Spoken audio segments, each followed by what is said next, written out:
We used Detroit Speed components to upgrade our '68 Camaro's front suspension and steering, but we weren't finished there. Now it's time to upgrade the rear suspension of this car, again using some parts from Detroit Speed.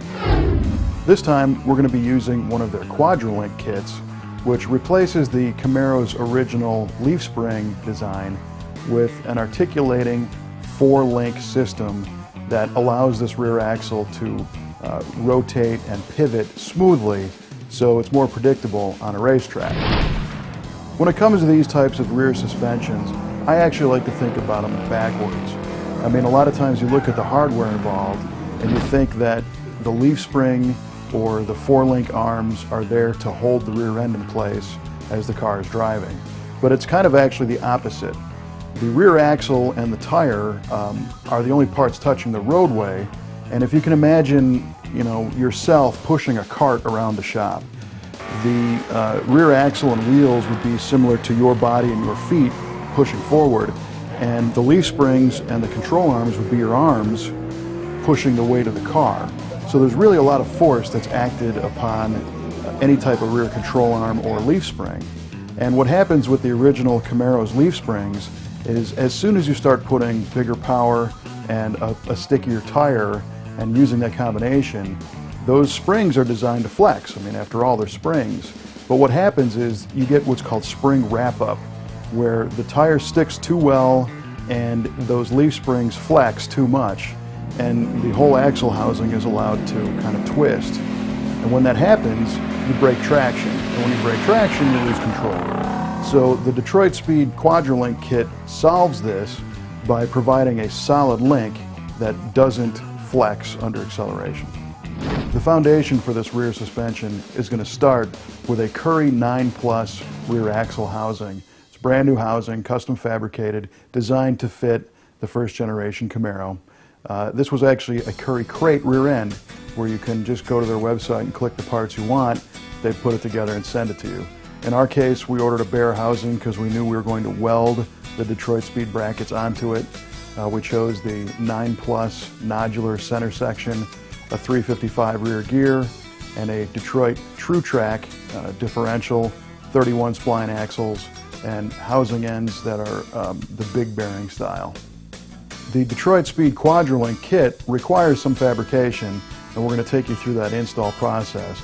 Basically, you have to install the control arm mounts into the floor of the car, modify the rear spring mounts to accept the lower control arms, and then fixture up your rear axle housing and weld the brackets on to accept the coil-over spring and shock combinations and the rear panhard bar. A couple of the cool features of the Quadralink are the adjustability. You can adjust the length of the upper and lower control arms to get your pinion angle correct in the car. Another cool thing about the Quadralink are the swivel link ends, and these allow the whole rear suspension to swivel.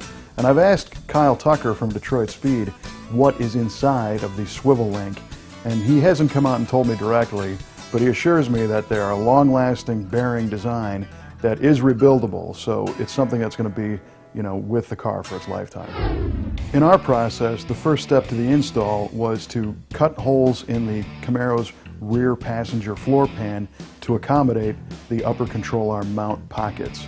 These are heavy gauge steel pockets that come with the kit. They're prefabricated. All you have to do is properly position them in the car, but Detroit Speed provides a good template so you don't miss the proper location. You can use a saw or a cutoff wheel or a plasma torch or whatever means necessary to cut those holes in the Camaro floor. The next step is to secure these pockets to the Camaro floor for welding. And in our case, we used some sheet metal screws to get everything tight to the floor. But fabricator Nick found that one of the parts of the floor didn't quite fit as well as the other. So at this point, we've already cut the holes in the floor for Detroit Speed upper link pockets. I have the passenger side screwed in because the floor meets up with the pocket pretty well. The driver's side, however, needs a little bit of metal work to get the floor to meet the pocket.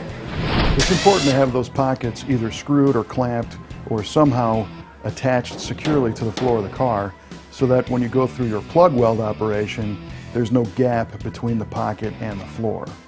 So we used our HTP MIG 200 MIG welder to plug weld all the holes that we had drilled in these pockets around the whole perimeter to make sure that they were never going to come off.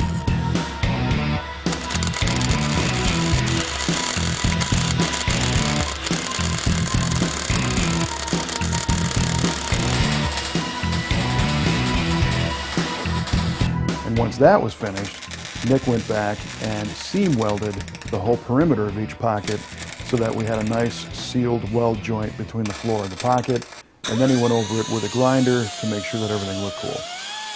Once the control arm pockets are welded into the floor, the next step is to make some room in the Camaro's trunk floor for the panhard bar. And what that means is that Detroit Speed provides a fabricated pocket that spans the width between the Camaro's rear wheel tubs. So you again have to measure the proper area so you know where to cut. We used a plasma cutter and some other tools to cut a big hole in this Camaro's trunk floor. And then we took some time to properly grind that hole and make sure it was the right size, and then position this fabricated new pocket in the floor. And the pocket is there because as the Detroit Speed rear suspension system articulates, the upper panhard mount actually would protrude into the Camaro's trunk floor. So this provides a clearanced area so that you don't have any contact points.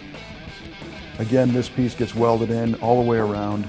Nick took some time to MIG weld small sections at a time so he didn't introduce a lot of heat and warping into the trunk floor or the Detroit Speed panel, but it's just a matter of taking your time and going around and making clean welds. The last modification to the Camaro's body is the addition of the upper panhard rod mount with welds right next to the frame rail on the passenger side of the car.